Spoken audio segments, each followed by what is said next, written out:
Nacido en una era de desesperación y opresión, Moisés vino al mundo en un hogar hebreo marcado por la esclavitud en la tierra de Egipto. Sus antepasados, los hijos de Israel, habían emigrado allí generaciones atrás durante una severa hambruna, guiados por José, uno de los hijos de Jacob, quien se había elevado al rango de visir del faraón. En aquel entonces los hebreos eran bienvenidos, pero con el paso del tiempo y los cambios de gobierno, fueron subyugados y convertidos en esclavos. Su presencia, considerada una amenaza para el orden establecido. El faraón de turno, intimidado por la creciente población de hebreos, temía que su número y potencial de fuerza pudieran desembocar en una revuelta o alianza con enemigos externos. Como respuesta, emitió un decreto sombrío que mandaba matar a todos los varones hebreos recién nacidos, buscando limitar su crecimiento y mantener su control sobre ellos. En este turbulento contexto, la desesperada madre de Moisés, Jocabet, eligió desafiar el decreto del faraón.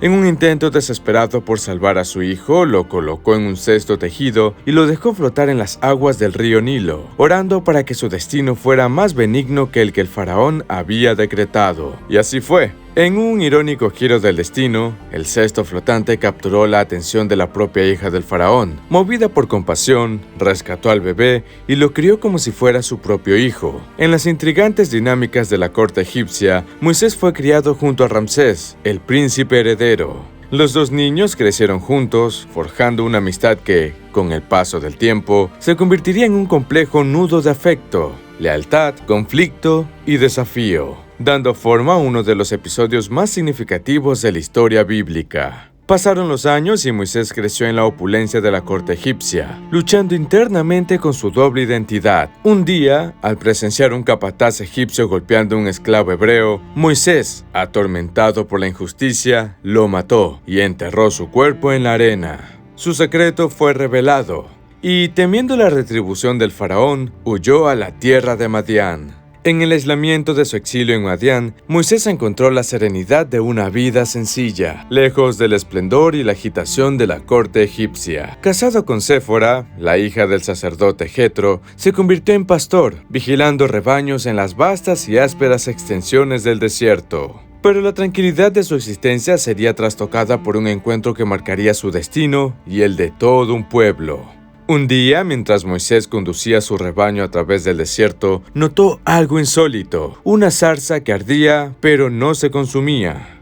Intrigado, se acercó, y fue entonces cuando escuchó una voz que prevenía del fuego. Era una voz imponente, llena de poder y majestuosidad, pero también de compasión y de amor.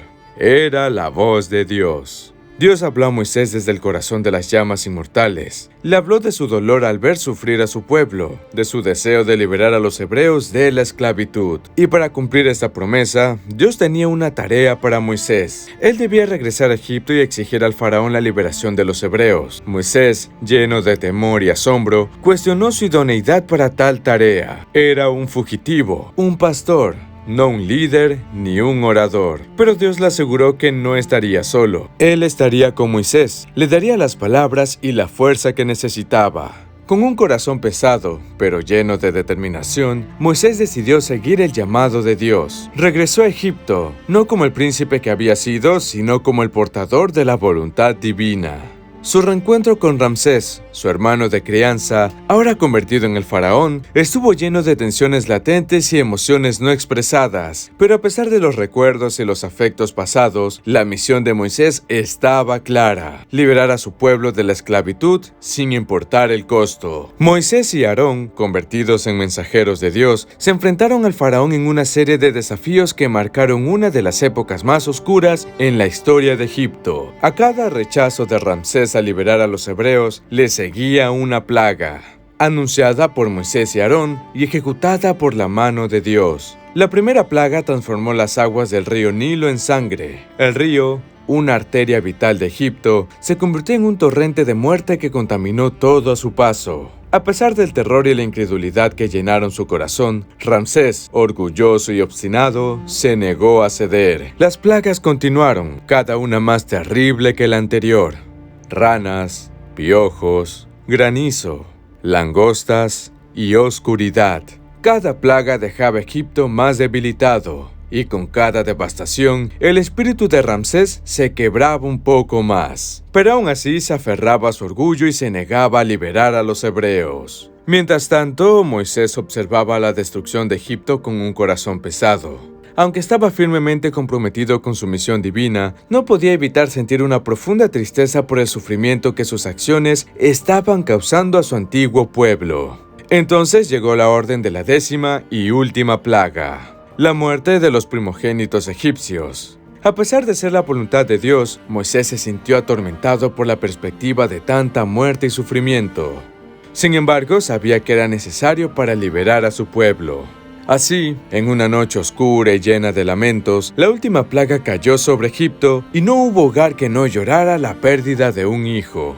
Ramsés, con su propio hijo en sus brazos, experimentó un dolor inimaginable. Su obstinación y orgullo le habían costado la vida de su heredero. Finalmente, su resistencia se quebró y en su desesperación liberó a los hebreos. Apenas se habían liberado de las garras de la esclavitud cuando se encontraron acorralados entre el Mar Rojo y el ejército egipcio que se acercaba, enviado por un Ramsés arrepentido de su decisión. Ante este desafío desalentador, los hebreos temblaron de miedo, pero Moisés se mantuvo firme. Elevó su báculo hacia el cielo y con una poderosa voz proclamó su fe en Dios. Y sucedió el milagro. El viento sopló con furia, dividiendo las aguas del Mar Rojo y formando un camino en medio de las profundidades. Los hebreos, con incredulidad y asombro en sus rostros, avanzaron por el sendero submarino, con paredes de agua a cada lado. Sin embargo, los egipcios, impulsados por su orgullo y desesperación, se lanzaron tras ellos, avanzando por el camino que Dios había creado para su pueblo. Pero no les fue permitido llegar a otro lado. Una vez que los hebreos hubieran cruzado, las aguas del mar se cerraron con un estruendo atronador, tragándose el ejército egipcio y asegurando la libertad de los hebreos de una vez por todas.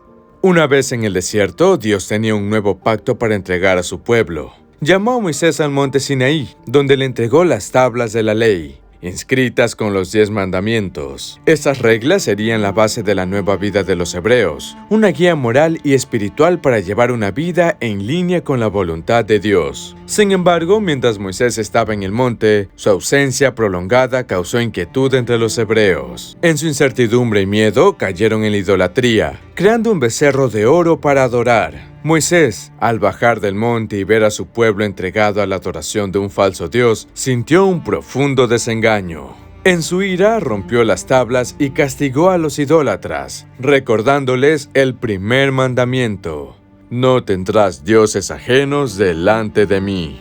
Después de restaurar el orden y reafirmar su fe en Dios, Moisés volvió al monte y recibió un nuevo conjunto de tablas. El pueblo de Israel, arrepentido y dispuesto a seguir los mandamientos, comenzó su difícil viaje hacia la tierra prometida, guiados por la sabiduría y la firmeza de su líder Moisés. A pesar de su liderazgo y fe, Moisés nunca entró en la tierra prometida. En el monte Nebo, Dios le permitió ver la tierra prometida, pero le dijo que no entraría en ella.